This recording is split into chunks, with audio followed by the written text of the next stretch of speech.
임하며 이런 제목으로 말씀을 드리고자 합니다. 이제 이번 주 다가오는 목요일이 우리의 추석 귀한 명절입니다. 명절 앞두고 이 말씀을 드리고자 합니다. 추석의 유래를 보게 되면 여러 이야기들이 있지만 삼국유사에 신라의 3대 왕이었던 유리왕 9년 때에 그때 유리왕이 그 신라의 여러 좀 건장한 부녀자를 좀 모았습니다. 모아가지고 일명 우리 같으면 청팀, 홍팀 이렇게 나누듯이 두 팀으로 나누었어요. 나누어서 거기에 왕녀를 대표로 한 사람씩 거기에 책임자로 맡기고 옷감을 짜는 길삼 대결을 붙인 것입니다. 언제부터요? 음력 7월 14일, 16일부터 8월 14일까지 약 한 달 동안에 양쪽 청팀, 홍팀 나누어서 누가 더 길삼을 많이 짜느냐 이런 대결을 붙인 거예요. 그리고 음력 8월 15일 정월 대보름, 그때가 추석이죠. 이 추석 때에 이제 8월 14일까지 음력에 누가 더 길삼을 많이 짰느냐 하면 이긴 편이 나오고 진 편이 나오지 않습니까? 그러면 진 편은 이긴 편을 위해서 음식을 만들고 춤을 추고 노래하면서 즐겁게 8월 15일 음력 그날에 이 추석의 즐거움과 기쁨을 함께 나누었던 것이 추석의 유래가 된 것입니다. 유리왕이 이런 생각을 하게 된 이유는 지금 우리가 정월 대보름 추석 때가 되면 지금은 그래도 벼라든지 또 우리가 양식이라든지 과일들이 풍성하지만 그때만 해도 풍성하지 못했잖아요.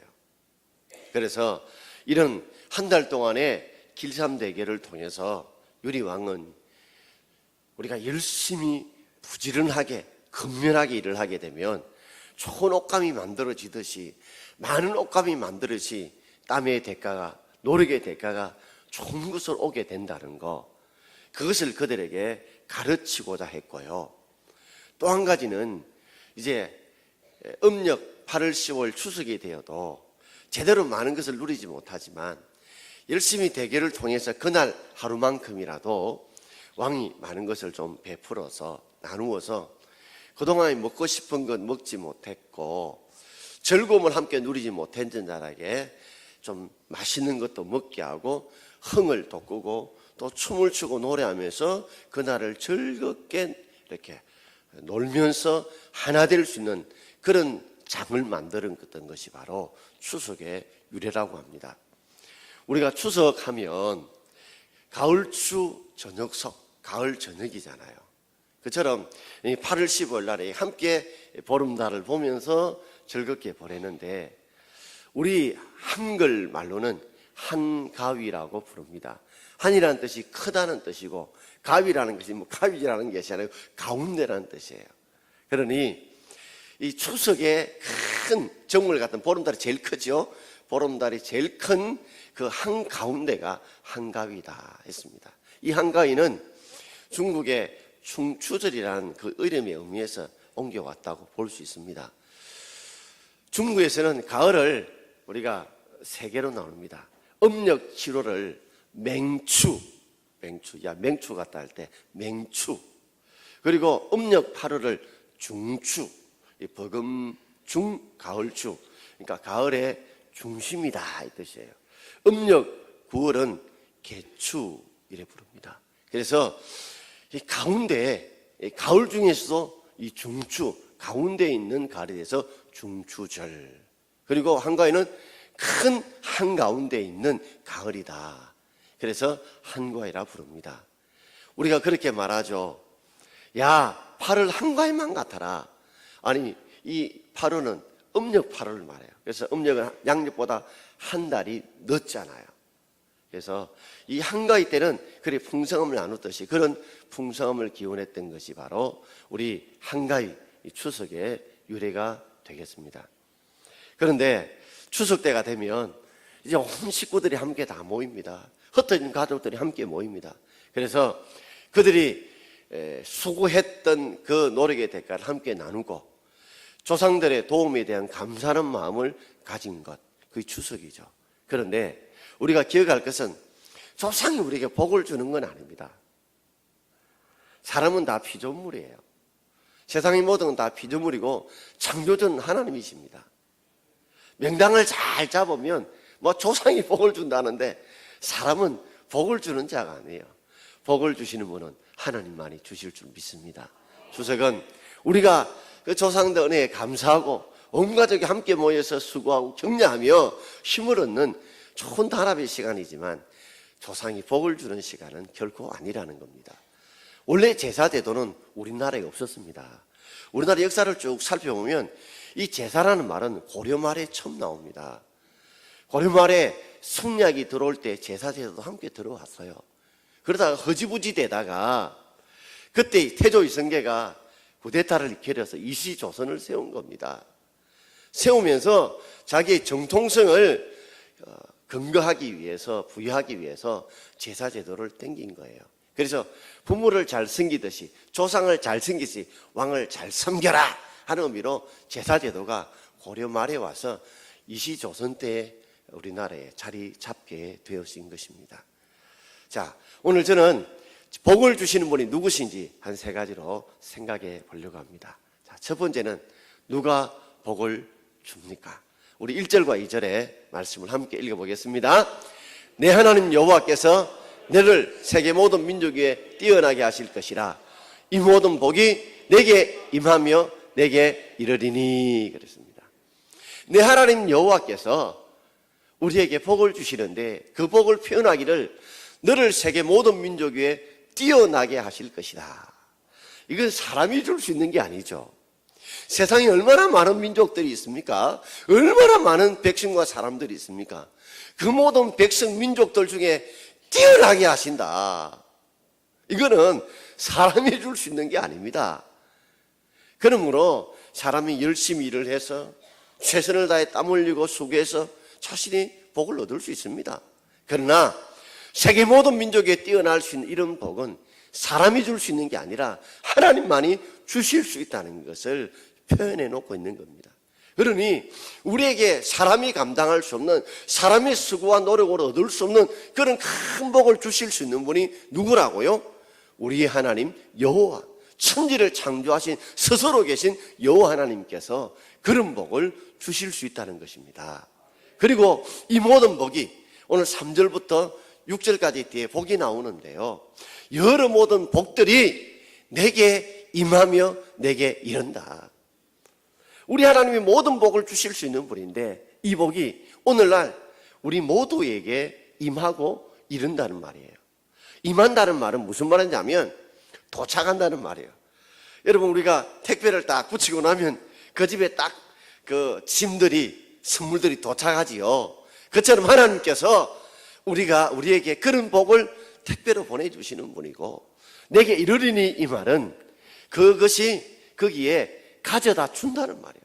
같은 말을 두 번 반복하고 있다는 말은 바로 택배처럼 보내주시고 우리에게 가져다 주시는 분이 우리 하나님께서 우리에게 복을 주신다는 말씀입니다. 이 복이라는 말은요, 히브리 말로 바라크라는 뜻이에요. 이 말은 엎드린다는 말에 나왔습니다. 그러므로 복이라는 것은 하나님이 주시는데 하나님께 엎드리는 자에게 하나님께서 복을 주신다는 말씀입니다. 우리가 종종 이 복이요, 하나님께로 온 줄 모르고 뭐 세상의 사람들이나 세상의 어떤 만물을 통해 온다고 착각하는 분들이 참 많아요. 혹시 기억나십니까? 저는 희미하게 기억나는데 1976년도에 고 박정희 대통령이 새 연두 기자회견을 하면서 울먹이면서 우리나라 포항에 석유가 나온다고. 그래서 얼마나 우리가 흥분되고 기뻤는지 모릅니다. 근데 맛보기만 살짝 보여주고 지금 석유가 이 땅에, 우리나라 땅에 나지 않습니다. 여러분, 석유가 없는데 아무리 땅을 파보십시오. 석유가 나오나? 여러분, 땅에다가, 마른 땅에다가 아무리 파보십시오. 그게 물고기 나오나? 복을 주지 않는 건데 아무리 찾고 아무리 파고 아무리 매달려도 복이 없는 자에게 복을 줄 수 없다는 말이에요. 우리는 새해 1월 1일 되면 막 밤새 달려서 많은 사람들이 동해 쪽으로 갑니다. 가서 새해 떠오르는 해를 보게 되면 거기서 막 빌면 막 복이 임한다, 복을 준다 하는데 여러분 365일 빌어보십시오. 아예 바닷가에서 해가 떠오르는 사람들을 매일 그 해를 보면서 빌어보십시오. 복을 주나? 어떤 사람들은 뭐 돌이나 또는 짐승이나 또는 바다나 또는 뭐 사람들에게 복을 빈다고 해서 복을 줄 수 있는 게 아닙니다. 심지어 어떤 사람은 복 받기 위해서 점도 치고 토종 비결도 보고 관상도 보고 등등 하지만 그러나 그렇다고 해서 그 점장이들이 복을 맞추고 복을 줄 수 있는 게 아니에요. 우리나라의 무속 이 시장이 얼마나 이 돈이 많은지 연간 무속 시장의 매출액이 2조 원이랍니다. 2조 원. 그리고 공식 짓게 된 이 점장이들이 약 30만 명이고요. 비공식까지 합치면 약 100만 명 된대요. 그런데 이 얼마나 많은 사람들이 그만큼 복 받기 위해서 복이 오는 길목을 찾기 위해서 매달리지만 점장이 중에 잘 사는 분 보셨나요? 로또만 6개만 맞추면 인생 끝나는데 그만큼 사람들이 복을 갈구하고 복을 간절히 찾기를 원한다는 겁니다. 그러나 복은 그들이 주는 것이 아니라 우리 하나님께서 주시는 줄 믿습니다. 천지 만물을 지으신 우리 하나님께서 복을 주시는 분이시고 그 하나님께서 태양을 만드신 그 주님께서 복을 주시는 것이지 태양이 주는 것도 아니고 우리에게 예수 그리스도를 대속물로 주신 그 하나님께서 우리에게 영생의 복을 주신 줄 알고 오늘 다시 한 번 더 우리가 추석을 맞이하여 우리에게 진정한 복을 주신 분은 천지 만물을 만드신 그 창조주 하나님이 복을 주신다는 것을 확신하고 믿는 저와 여러분 되기를 주의 이름으로 축원드립니다. 자, 두 번째로 어떻게 우리가 복을 받습니까? 우리 1절 말씀을 함께 읽어보겠습니다. 내가 내 하나님 여호와의 말씀을 삼가 듣고 내가 오늘 내게 명령하는 그의 모든 명령을 지켜 행하면 내 하나님 여호와께서 너를 세계 모든 민족 위에 뛰어나게 하실 것이라. 내가 내 하나님 여호와의 말씀을 삼가 듣고 여러분 복의 시작은 하나님의 말씀으로부터 옵니다. 여러분 저수지에 물이 있어도 뭐요?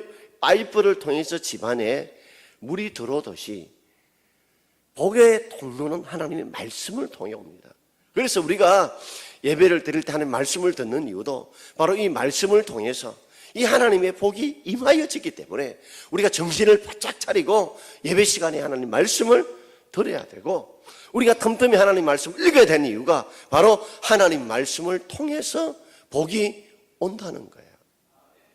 자, 삼가 듣고 했는데 이 삼가라는 조심하다는 말이지만 히브리 말에 듣는다는 말은 쉐마라는 뜻입니다. 원문에 보면 이 말이 쉐마하고 두 번 반복해서 나와요. 이 말은 뭐냐면 하나님 말씀을 듣고 또 들어야 된다. 조심해서 경청하고 들어야 된다라는 말이기 때문에 우리 번역할 때는 삼가 듣고 해서 듣고를 말을 조심해서 귀 기울여 들으라는 말로 번역해 놓은 것입니다. 그리고 그 하나님 말씀을 우리가 어떻게 받아야 되냐면 하나님의 말씀은 명령으로 받아야 된다. 그래서 중반절에 내가 오늘 내게 명령하는 그의 모든 명령을 지켜 행하라. 그러니까 하나님 말씀을 우리가 취사 선택하면 안 됩니다. 내가 들어도 되고 안 들어도 되고 해도 되고 안 해도 되는 것이 아니라 이 하나님 말씀은 내게 반드시 해야 되는 명령으로 우리가 받아들여야 된다는 말이에요. 국내에서는 상관이 말을 할 때 그거는 그 말이지만 뭐요? 명령입니다. 내가 해도 되고 안 해도 되는 게 아니에요. 반드시 해야 되는 거예요.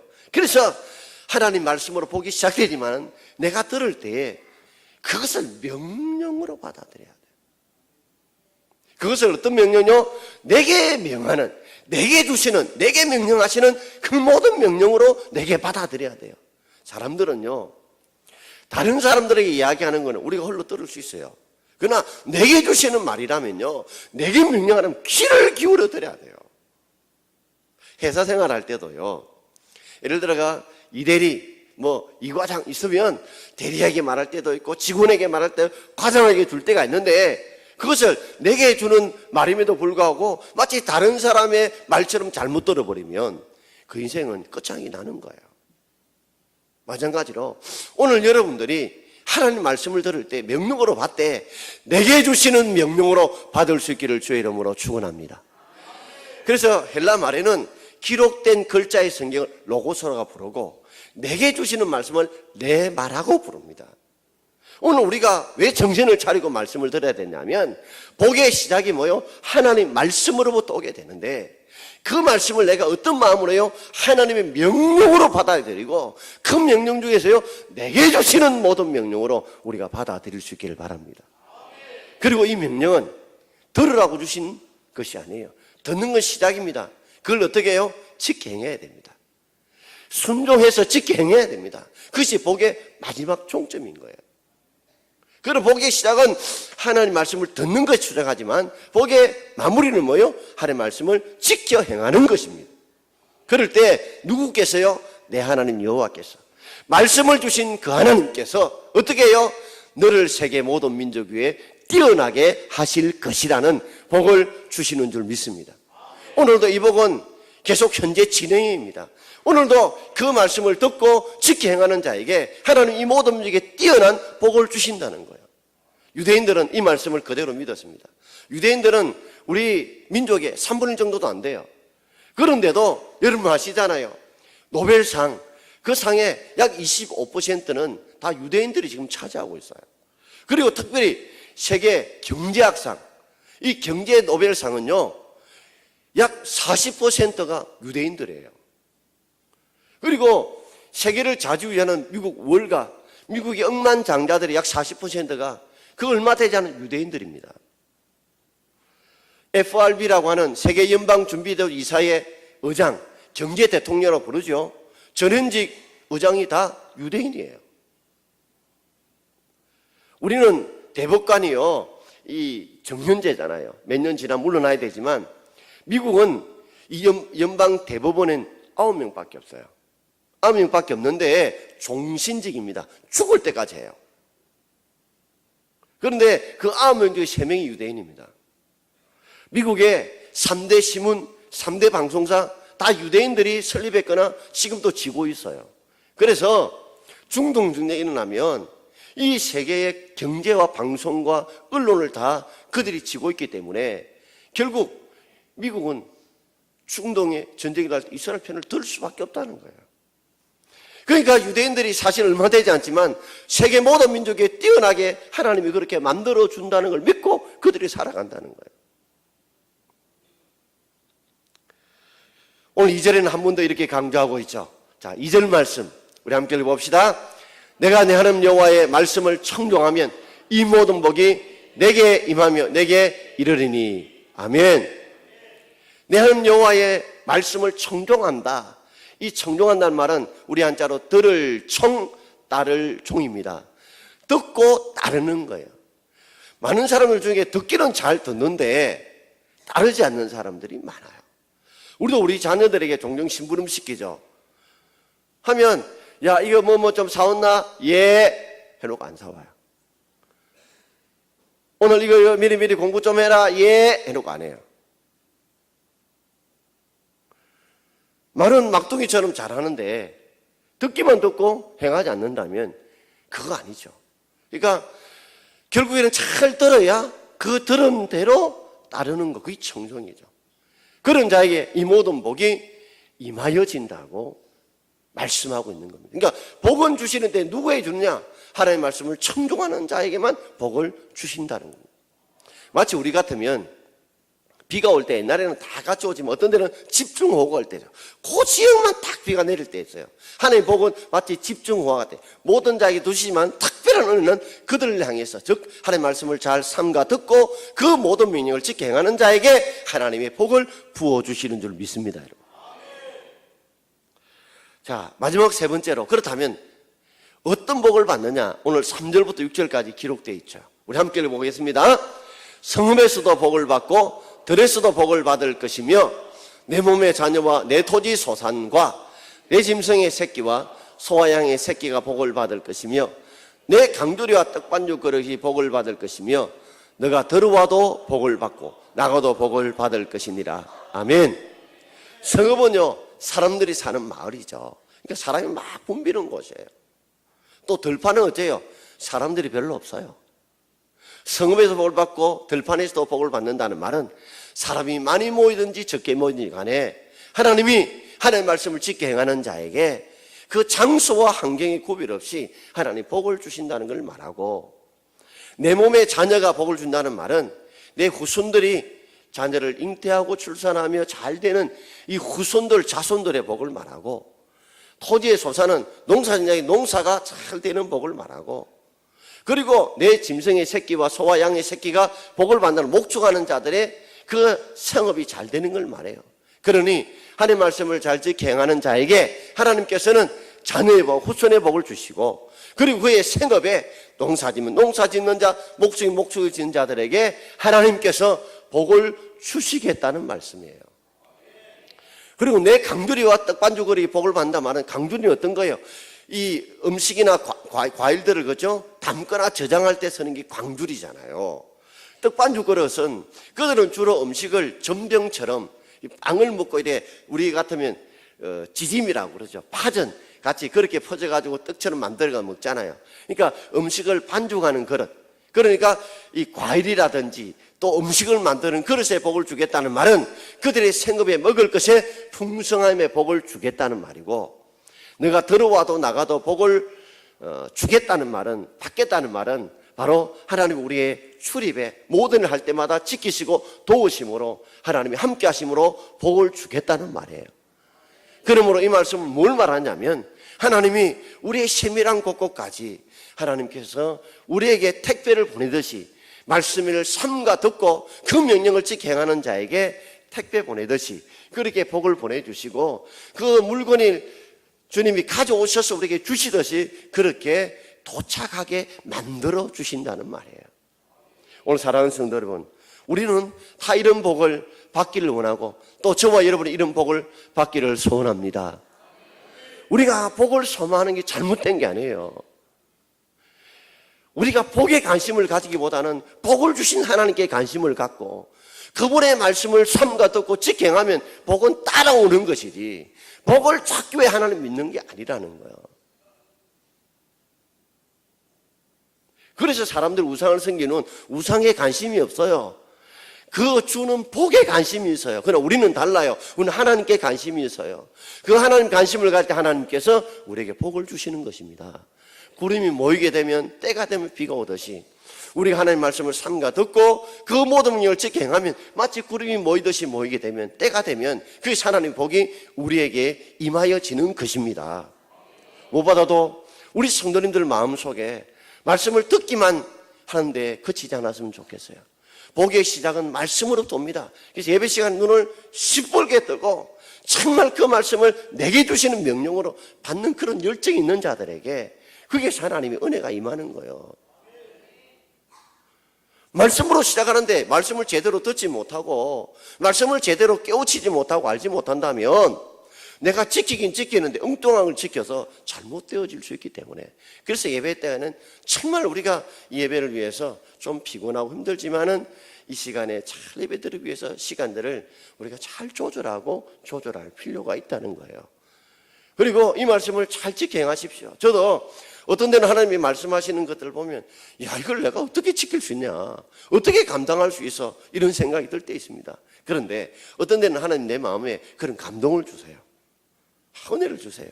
어떤 지혜를 주세요. 그래서 이 말씀을 지켜나가게 해주시고, 또 어떤 데는 내가 못하면 주위 사람들을 붙여주세요.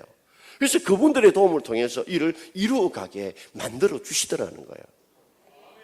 여러분, 사람이요, 내가 지금 이 정도만 있으면 나는 절대 끄떡없어 싶으죠. 지금 우리나라의 해운 업계가 무너지고 수많은 대기업들이 무너지는 거 보십시오. 여러분, 내가 지금 재산이 한 100억 좀 있다고 생각해 보십시다. 그러면 내가 아무 일도 안 하고 한 달에 1,000만 원 써요. 그럼 1년 하면 얼마예요? 1억 2천입니다. 그러면 100억 쓰려면 얼마 걸려요? 90년 걸려요. 90년. 그런데 1000억 이상 가진 회사들이 후떡후떡 넘어지는 거 보면 이 가진 것이 다 내 것이 아니라는 거죠. 복을 주신 하나님이 거두어갈 수도 있다는 것도 우리 알아야 되는 것입니다. 이 복이 영원히 내 것이 아니라 복을 주신 하나님이 거두어가시면 다 내가 그냥 내놓아야 돼요. 한 번은 이 젊은 의사가 몽블랑 아시죠? 알프스 산맥의 4807m의 높이의 몽블랑, 이 프랑스와 이태리와 스위스와 함께 접경지로 물고 있죠. 이 몽블랑 뜻이 흰 산이라는 뜻이지 않습니까? 그만큼 뾰족한 산에, 그래서 맞는 필이 몽블랑이 좀 뾰족한 모양을 닮아서 그렇게 이름을 지었잖아요. 이게 항상 흰 산이라고 그게 늘 눈이 맞는 수준 있는 거예요. 그래서 안내인과 더불어서 셀파라고 그러죠. 우리가 이제 히말라야산을 정복할 때 셀파라는데, 셀프아라는 말이 무슨 뜻이냐면 동쪽이라는 뜻이고요, 파라는 뜻이 사람이에요. 그러니까 그 산 정상이 동쪽으로 올라가는데 그 동쪽으로 올라가게 도우는 사람을 셀파라고 불러요. 그래서 이 젊은 의사가 셀파와 더불어서 함께 몽블랑을 정복했어요. 4807m 그 험난한 몽블랑을 정복하고 거기에다가 깃대를 꼽았어요. 근데 사모아라는 그 동네에서 보면 이 몽블랑이 보인대요. 이 깃발이 흩날린 걸 보고서 그 마을에서 막 축제 분위기가 된 거예요. 그 힘든 그 몽블랑 정상을 전문 사나이도 아닌 이 젊은 의사가 정복했으니까 그 말에 경사가 나는 거예요. 그 젊은 의사는 그 깃발을 꽂고 흥분된 나머지 이제 내려오게 되는데, 올라갈 때도 그렇지만 내려올 때도 밧줄을 같이 묶잖아요. 왜냐하면 혹시 하나가 미끄러지라도 밧줄을 묶어 서니까, 그죠? 미끄러지지 않고 지켜줄 수 있기 때문에 안전줄을 같이 항상 밧줄을 같이 묶어야 되는데, 내가 이 올라오는 이 험난한 것도 올라왔는데 내가 내려갈 때는 밧줄을 묶지 않고 내려갔다는 걸 한번 과시하고 싶은 그런 욕심이 생긴 거예요. 그래서 함께 가던 셀파가 밧줄을 묶어야 됩니다. 그래야 안전합니다. 내려가는 게 더 위험합니다. 하지만 이 젊은 의사는 그 말을 귀 기울이지 듣지 않았어요. 그러다가 어느 정도 내려가다가 얼음이 있는데 얼음에 갑자기 미끌리면서 하필이면 떨어진 곳이 얼음 절벽 밑으로 떨어져 죽고 말았어요. 밑에는 잔집 분위기가 결국은 초상집 분위기로 바뀌고 말았습니다. 우리 삶도 한번 돌아보십시오. 하나님이 우리로 이 험난한 세상, 네가 산을 정복했다고 끝난 게 아니다. 산 아래로 내려와야 된다. 마치 우리가 이 정도면 내가 됐다, 이 정도면 성공했다고 하는 사람들, 그러나 일어선 자는 넘어질까 조심하라고 그랬습니다. 그럴수록 우리가 내려올 때를 더 조심해야 돼요. 잘 나갈수록 더 조심해야 돼요. 저 달될수록 더 조심해야 돼요. 더 건강할수록 더 조심해야 돼요. 그때 이 말씀의 밧줄을 묶어야 되는 것입니다. 그 말씀의 밧줄이 힘들고 귀찮게 보여도 그것이 우리를 살리는 생명줄이 되는 거예요. 그리고 안내일의 말에 귀를 기울여야 됩니다. 여러분, 스포츠 중에 항상 이게 옆에 셀프처럼 도와주는 그런 스포츠가 골프죠. 골프. 우리 캐디라고 부르지 않습니까? 사실 캐디는요, 골프 치는 사람이 아니에요. 캐디가 혹시 골프 치는 거 보셨어요? 늘 골프백이나 들고 움직이죠. 그런데 반드시 골프 치는 사람들은 캐디의 도움을 받습니다. 지금 바람의 방향이 어떤지, 그리고 잔디에 이 지금 어느 쪽으로 지금 가야 되는지, 거리가 얼마인지 항상 물어요. 그분의 도움을 받아야 돼요. 우리 하나님은 마치 우리의 캐디와 같습니다. 우리를 도우시는 분이에요. 상황을 잘 아시는 분이에요. 그 말에 귀를 기울여야 된다는 말이에요. 그 안내를 따라야 됩니다. 그런데 마치 내가 잘났다고 내가 대단한 것 같이 보여도 어느 한순간에 넘어질 수 있는 것이 우리 아닐까요? 오늘도 여러분, 우리가 추석 때 온 가족이 함께 모여 즐거울 때마다 복을 주신 하나님인 줄 알고 그분의 말씀을 지켜 행하고 순종할 수 있는 여러분 되길 바랍니다. 그 말씀의 밧줄을 굳게 묶으시고 그리고 그분의 말씀에 귀를 기울이고 살아보십시오.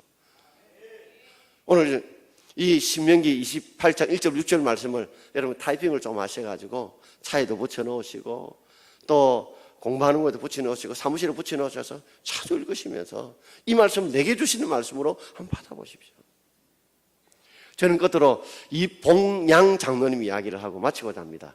이름을 띄운 이유는 이름 자체가 어려워서 이 복양 장로님이신데 1961년도에 5.16이 일어났을 때에 그때 이분은 전라남도의 내무국장을 하셨다고 그래요. 상시 비상사태다 보니까 그때 이 비상사태를 책임지는 사람이 마치 내무국장 역할이거든요. 하필이면 이 도지사가, 전남도지사가 주일 일요일 날에 모든 공직자를 모은 거예요. 근데 이 장로님께서 고민을 한 거예요. 내가 교회 장로인데 가야 되느냐 말아야 되느냐. 보성사를 같으면 한 번쯤인데 가볍게 생각할 수 있겠지만 이분은 생각이 달랐대요. 그리고 그는 가지 않았고 주일 예배를 드렸습니다. 월요일 날 출근하니 난리가 난 거예요. 도지사 호출 입을 났습니다. 네가 뭔데 안 나오느냐. 한 주일 동안 고민하면서 새벽 기도를 늘 나가고 기도하는 중에 말씀을 읽는 중에 그 말씀 중에 하나가 자기 가슴에 꼽힌 충격을 주는 말씀이 있었습니다. 갈라디아서 1장 10절이었어요. 자, 우리 같이 읽어볼까요? 이제 내가 사람들에게 좋게 하랴, 하나님께 좋게 하라, 사람들에게 기쁨을 구하랴. 내가 지금까지 사람들의 기쁨을 구하였다면 그리스도의 종이 아니니라. 아멘. 이 말씀이 그 마음에 확 부딪혀요. 내가 사람들을 좋게 해야 되냐, 주님을 좋게 해야 되느냐, 사람에게 기쁨을 구해야 되느냐, 하나님께 기쁨을 구해야 되느냐. 내가 정말 그리스도의 종이냐 고민하고 기도하면서 그 속에 엑소더의 죽으면 죽으리라, 단들이 사자굴 속에 들어갈 때도 하나님이 지켜준 걸 믿고, 그래 내가 파면이 된다 할지라도 난 하나님 편에 서고 하나님 말씀을 지키겠다 다짐을 했어요. 주위 사람들이 어리석다, 그 자리가 어떤 자리인데, 지금이 비상 상황인데 자리 날아갈 수 있다. 그렇지만 내가 파면되도록 하나님께서 내 길을 인도해 줄 것이라 믿고 그는 주의를 지키려고 했습니다. 그 다음날 도지사도 이 복양 장로님이 어떻게 하나 보기 위해서 또 주일날 공직자를 모았어요. 그 다음날도 모았어요. 그런데도 이 복양장님은 자기 나가지 않고 그의 내무 과장을 보낸 거예요. 화가 또 산더미처럼 났어요. 그래서 그 사람 뒤를 조사하기 시작했습니다. 허물을 파헤치셔야 했는데 워낙 깔끔하게 일하신 분이셔서, 근면하게 일하고 직원들 호평이 있는 분이라서 허물 찾지 못했어요. 나중에는 도지사가 두 손 두 발을 다 들고 네가 진짜 예수 믿는 사람이다, 네가 진짜 교회 장로다 하시면서 너는 주일날 교회 나가도 된다고 허락을 해 주었다는 겁니다. 그 후손들 중에 좋은 사람들이 많이 생겼대요. 그분은 94세에 돌아갔는데 약 70년 동안 새벽 기도를 거의 빠지지 않았다고 합니다. 그러면서 기도는 외상이 없다, 기도는 공짜가 없다 하면서 하나님께 기도할 때마다 하나님이 그 기도에 응답해 주시고 지혜를 주시고 능력을 주신 걸 체험하면서 하나님이 함께 해 주셨다는 거. 그래서 후손들이 잘된 분들이 참 많이 나왔어요. 아들 중에 장관도 나오고요, 이분도 광주부시장 전담부지사까지 했어요. 사랑하는 성도 여러분, 우리가 살아가면서 우리가 이런 갈림길에 설 때가 있습니다. 그러나 멀리 보십시오. 복의 권한은 하나님인 줄 믿습니다. 하나님인 줄 믿습니다. 믿는다면 그것을 명령으로 받아들이시고 삼가 듣고 내게 주는 명령으로 받고 지키면 이 모든 복이 여러분께 임할 줄 믿고 그런 은혜가 있기를 주의 이름으로 축원드립니다. 기도하겠습니다. 주신 말씀 생각하며 주를 세무르시고 한 2분 정도로 오늘도 하나님 결단하게 하시고